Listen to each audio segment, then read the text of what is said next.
Ready for the dictation? 3, 2, 1, start.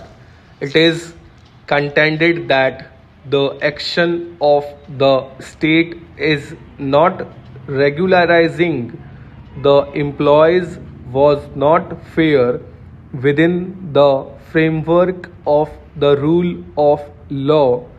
The rule of law compels the state to make appointments as envisaged by the Constitution and in the manner we have indicated earlier. Stop. In most of these cases, no doubt, the employees had worked for some length of time, but this has also been brought about by the pendency of proceedings in tribunals and courts initiated at the instance of the employees. Stop.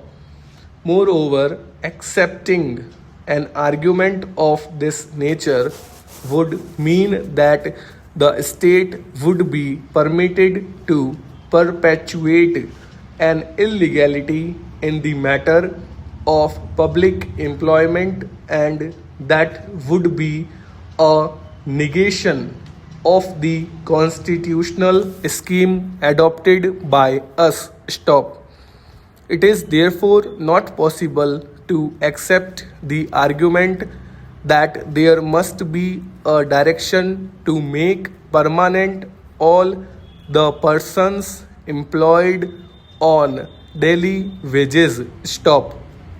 When the court is approached for relief by way of a writ, the court has necessarily to ask itself whether the person before it had any legal right to be enforced. Stop. Considered in the light of the very clear constitutional scheme, it cannot be said that the employees have been able to establish a legal right to be made permanent even though they have never been appointed in terms of the relevant rules or in adherence of Articles 14 and 16 of the Constitution. Para. It is argued that in a country like India, where there is so much poverty and unemployment, and there is no equality of bargaining power, the action of the state in not making the employees permanent could be violative of Article 21 of the Constitution. Stop.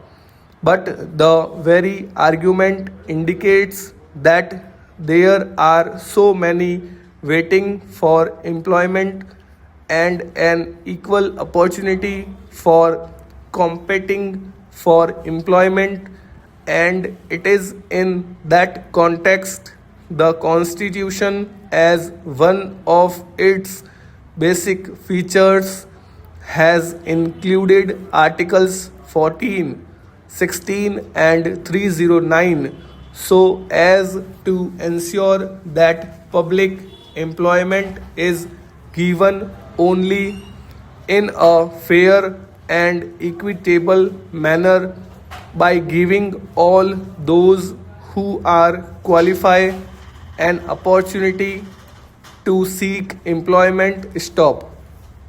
In the guise of upholding rights under Article 21 of the Constitution of India, a set of persons cannot be preferred over a vast majority of people waiting for an opportunity to compete for state employment. Stop.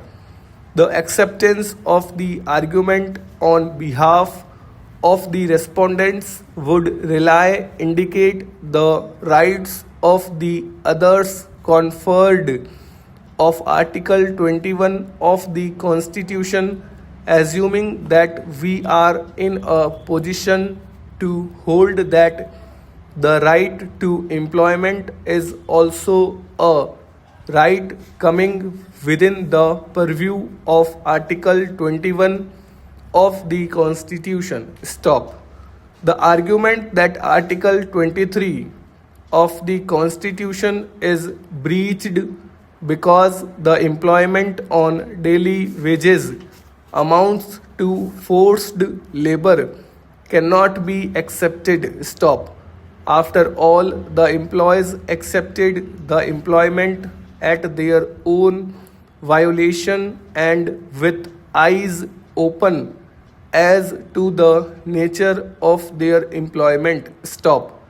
The governments also revised the minimum wages payable from time to time in the light of all relevant circumstances. Stop.